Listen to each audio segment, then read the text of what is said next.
Dear students, BSc maths के इस YouTube channel पर आप सभी का स्वागत है। मैं जयप्रकाश सहायकाचार्य गवर्नमेंट पीजी कॉलेज ओसिया। आज हम बीएससी पार्ट 3 में जड़त्व आघूर्ण मोमेंट ऑफ इनर्शिया का अगला टॉपिक पढ़ेंगे। इससे पीछे हमने 2 वीडियो में जो सरल रेखा था या कोई पट्टी थी या आयताकार पट्टिका थी, उसका हमने जड़त्व आघूर्ण ज्ञात किया था। आज के जो वीडियो है उसमें हम जो वर्ताकार है, सर्कुलर डिस्क है या कोई वलय है, उसका हम जड़त्व आघूर्ण ज्ञात करेंगे। और जड़त्व आघूर्ण का ज्ञात करने के बाद में इसका जो फार्मूला है वो भी हम सीधा याद रखेंगे, क्योंकि क्वेश्चन में कई बार सीधा ही फार्मूला पूछा जाता है। तो जड़त्व आघूर्ण ज्ञात करने का ये टॉपिक है, जयनारायण व्यास यूनिवर्सिटी में बीएससी फाइनल में है, पेपर 3 में और यूनिट फर्स्ट है। देखिए हम ज्ञात करते हैं, एम द्रव्यमान है और ए त्रिज्या है। ऐसा वृत्ताकार वलय यानी एक तार है, इससे एक वलय बनाया गया है। ठीक है, ये कोई वृत्ताकार वलय है। ठीक है, और इसका द्रव्यमान जो वलय है, इसका द्रव्यमान m दिया हुआ है। तो यानी ये तार है, तो तार की लंबाई किसके बराबर होगी? परिधि के बराबर होगी। तो इसकी परिधि कितनी आएगी? परिधि 2 पाई a हो जाएगी, क्योंकि इसकी त्रिज्या हमें a दी हुई है। और हमें जो जड़त्व आघूर्ण ज्ञात करना है वो इस व्यास AB के पारित हमें जड़त्व आघूर्ण ज्ञात करना है। इस वलय का इस AB के पारित जड़त्व आघूर्ण ज्ञात करने के लिए हम इसके ऊपर एक सूक्ष्म अल्पांश अवयव मानेंगे। मान लेते हैं इस परिधि पर यहाँ कोई सूक्ष्म अल्पांश है, PQ मान लिया। ठीक है, तो ये यहाँ से थीटा कोण पर है, तो ये मान लेते हैं इसमें अल्पांश डेल थीटा हो गया। ये टुकड़ा है। ठीक है, तो इस टुकड़े की लंबाई कितनी आएगी? हम इस टुकड़े का जो ये अल्पांश है, इसका द्रव्यमान हम ज्ञात करेंगे। तो इसका द्रव्यमान ज्ञात करने के लिए हमें द्रव्यमान घनत्व रो ज्ञात करना पड़ेगा। वो टोटल m में हम 2 पाई a यानी इकाई द्रव्यमान आ गया। अब इस अल्पांश का द्रव्यमान हम ज्ञात करेंगे। तो PQ की लंबाई कैसे ज्ञात करेंगे? लंबाई कैसे ज्ञात करते हैं? चाप की लंबाई कैसे होती है? चाप की लंबाई, इसकी त्रिज्या a से एंगल को गुणा करते हैं, तो चाप की लंबाई a डेल थीटा हमें प्राप्त होती है। कोण बराबर चाप बटे त्रिज्या। ठीक है, या त्रिज्या को डेल थीटा एंगल से मल्टीप्लाई किया तो इस PQ की लंबाई हमें प्राप्त हुई। अब हम PQ जो अल्पांश है, PQ छोटा सा टुकड़ा, ठीक है, अल्पांश PQ का द्रव्यमान देखिए कितना आएगा? a डेल थीटा को हम द्रव्यमान घनत्व से गुणा करेंगे, del theta into m 2 pi a से a कैंसिल, कितना आया? m बटे 2 पाई इंटू डेल थीटा। ये इसका द्रव्यमान आ गया। अब इस अल्पांश का हम जड़त्व आघूर्ण ज्ञात करेंगे। तो किसी भी चीज़ का जड़त्व आघूर्ण ज्ञात करने का क्या फार्मूला होता है? जड़त्व आघूर्ण ज्ञात करने के लिए द्रव्यमान को उससे जिस x के सापेक्ष हम ज्ञात करेंगे, उस x से इसकी लंबवत दूरी, यानी ये x है, तो इस टुकड़े की इस x से लंबवत दूरी, हमें ये दूरी QN चाहिए। तो QN ये दूरी हमें पता है a है, ये एंगल थीटा है, तो ये कितना हो जाएगा? a साइन थीटा होगी कि नहीं होगी? ये दूरी a साइन थीटा हो जाएगी। तो PQ जो अल्पांश है, PQ का जड़त्व आघूर्ण, ठीक है, m मोमेंट ऑफ इनर्शिया, तो ये कितना आ जाएगा? m upon 2 pi del theta into a square sine square theta. ये स्क्वायर क्यों किया है समझ में आया? क्योंकि जड़त्व गुण क्या होता है एम आर स्क्वायर होता है, द्रव्यमान और लंबवत दूरी का स्क्वायर। तो अब वृत्ताकार जो वलय है, वलय का जड़त्व आघूर्ण, वृत्ताकार वलय है उसका M I moment of inertia total कितना आ जाएगा? तो टोटल देखिए हम लिमिट लेंगे 0 से 2 पाई, पूरे राउंड की लिमिट्स हो जाएगी, पूरे तार का जड़त्व आघूर्ण, ठीक है, 0 से 2 pi M upon 2 pi a square sine square d theta हो जाएगा।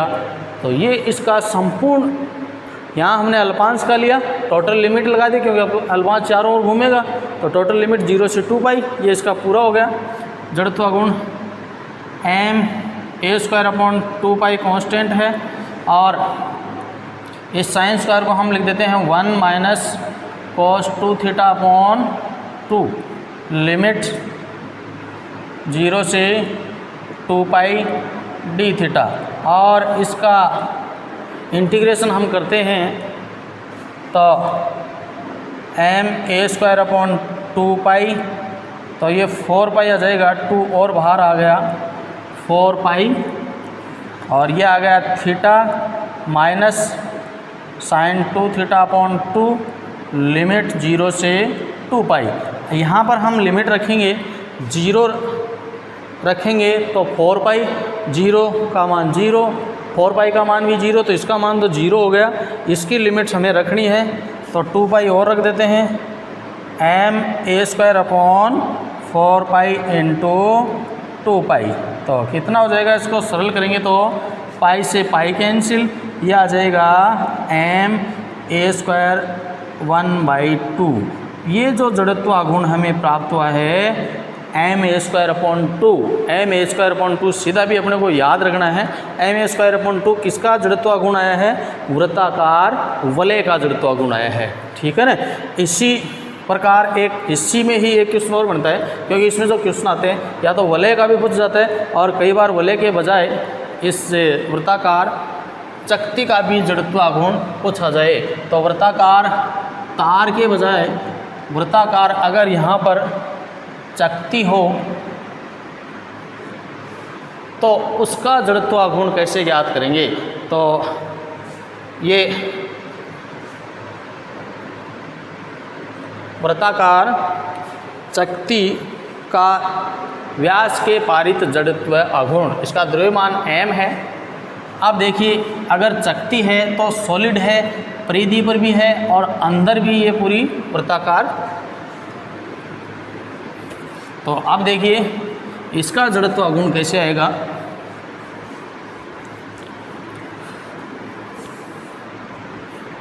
तरीका वही है, हम व्यास के पारित जड़त्व आघूर्ण याद करेंगे। ये व्यास AB है, ये इसका केंद्र है, लेकिन अब जो हम इसमें अल्पांश मानेंगे वो अल्पांश कहाँ पर होगा? क्योंकि पहले तो बीच में तो खाली था, इसी पर ही था अल्पांश, लेकिन अब अल्पांश ये बीच में भी भरी हुई एक चक्ति है सॉलिड।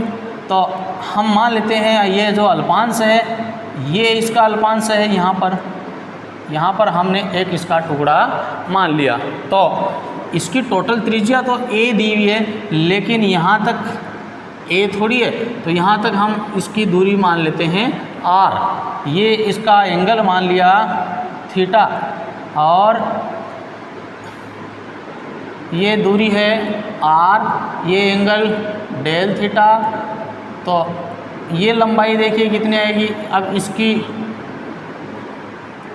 क्योंकि ये चक्ति है और चक्ति का हम पूरे का पूरा क्षेत्र लेंगे, न कि परिधि लेंगे, तो चक्ति का द्रव्यमान ये है और चक्ति का क्षेत्रफल। अब हमें इसके पूरे एरिया से मतलब है, तो पूरा एरिया किस में आता है? क्षेत्रफल में आता है, और क्षेत्रफल पाई a स्क्वायर। तो अब इसका द्रव्यमान घनत्व रो कितना आ जाएगा? m upon pi a square. ये इसका हमें द्रव्यमान घनत्व प्राप्त हो गया। अब हम ये जो अल्पांश है इस टुकड़े का क्षेत्रफल ज्ञात करना है। तो ये टुकड़े का क्षेत्रफल कैसे ज्ञात करेंगे? ये जो टुकड़ा हमने लिया है वो हमने आयताकार रूप में लिया है। तो ये दूरी हमने r ली है, तो ये थोड़ी सी और आगे बढ़ गई, ये दूरी हो गई डेल r। ठीक है, ये हमने पहले भी ज्ञात किया था। ये यहाँ से लेके यहाँ तक की जो दूरी है वो क्या कहलाती है? चाप समझ लो, यहाँ पर समझ लो चाहे यहाँ पर समझ लो, ये एक चाप है। और ये P Q R S एक अल्पांश है। तो अल्पांश P Q R S इसका क्षेत्रफल देखिए कितना आएगा। इसका क्षेत्रफल आ जाएगा, ये लंबाई इसकी हो गई r d थीटा, चाप की लंबाई, और ये चौड़ाई इसकी हो गई dr। ठीक है, और अल्पांश से p q r s इसका द्रव्यमान कितना आएगा? Rho r d theta D R del theta del R को हम मल्टीप्लाई करेंगे रो से। ठीक है, ये इससे हम इसको गुणा कर देते हैं, मल्टीप्लाई कर देते हैं, तो ये हमें इसका द्रव्यमान प्राप्त हो जाएगा। तो अभी द्रव्यमान के बाद में हम ज्ञात करेंगे इसका जड़त्व आघूर्ण। तो अल्पांश P Q R S इसका मोमेंट ऑफ इनर्शिया कितना आएगा? R d theta D R rho, और इसको मल्टीप्लाई किससे करना है? द्रव्यमान को लंबवत दूरी से। ये लंबवत दूरी है, तो ये दूरी यहाँ तक दूरी a r थी, ये थीटा है, तो ये दूरी कितनी होगी? ये कितनी होगी? r साइन थीटा, और इसका स्क्वायर करेंगे तो क्या आएगा? r square sine square theta. ये इस अल्पांश का जड़त्व आघूर्ण हमें प्राप्त हुआ है। तो चक्ति का कितना आ जाएगा? चक्ति का जड़त्व आघूर्ण, चक्ति का जड़त्व आघूर्ण mi। आप देखिए इसमें हमें दो चर राशि है, दो है, कौन कौन सी है? एक तो इसमें थीटा चेंज हो रहा है और एक इसमें r भी चेंज हो रहा है, क्योंकि यहाँ पर r 0 से लेके a तक बढ़ेगा। r यहाँ पर भी लिया जा सकता है अल्पांश, यहाँ पर भी, यहाँ पर भी, यहाँ पर भी। तो r कितना है? 0 से लेके a तक बढ़ता है, और थीटा 0 से लेके 2 पाई तक बढ़ता है। तो यानी अब ये इसका डबल इंटीग्रेशन है, लिमिट 0 से 2 पाई, तो थीटा की हो गई 0 से a तक r की लिमिट हो गई, और r cube rho sine cube theta, sign square theta d theta D are, ये इसका पूरा इंटीग्रेशन हो जाएगा। ठीक है, इसमें कांस्टेंट राशि रो है, 0 से 2 पाई तक हम इंटीग्रेशन करेंगे। और सबसे पहले हम इसका r के सापेक्ष इंटीग्रेशन करते हैं, लिमिट 0 से a r cube D R sign square theta D theta. ठीक है, तो रो 0 से 2 पाई, लिमिट हो गई r की घात 4/4, 0 से a sign square theta D theta. यहाँ पर इंटीग्रेशन करना है, सिंपल सा इंटीग्रेशन है। पहले हमने r के सापेक्ष किया है, r क्यूब r4/4, लिमिट रख देते हैं, तो रो/4 हो जाएगा। a इसमें रखेंगे तो a4 आ जाएगा, वो भी कांस्टेंट ही है, तो इसको भी हमने बाहर निकाल लिया a4 को। बाकी क्या बचेगा? 0 से 2 pi sine square theta D theta आएगा। और इसका इंटीग्रेशन देखिए, a4 रो/4, वही 1 माइनस cos 2 थीटा/2 लिख देते हैं इसको, लिमिट 0 से 2 पाई। ठीक है, अभी जो हमने पीछे जो इंटीग्रेशन किया था उसी का ही सेम है। तो यह आ जाएगा, यहाँ से आगे देखिए नेक्स्ट a4 रो/8। ठीक है, a4 रो/8, और इसका इंटीग्रेशन भी करना है, 0 से 2 पाई डी थीटा के सापेक्ष। तो 1 का थीटा के सापेक्ष कितना आएगा? थीटा माइनस साइन 2 थीटा/2 2, लिमिट 0 से 2 पाई। अब हम इसमें लिमिट रखते हैं तो देखिए ए फॉर रो का मान भी रख देते हैं। रो का मान कितना आया था, m upon pi a square rho का मान, और थीटा की लिमिट 2 पाई हो गई। बाकी इसमें रखेंगे तो 0 हो जाएगा, तो पाई से पाई कैंसिल, ए स्क्वायर से ए स्क्वायर कैंसिल,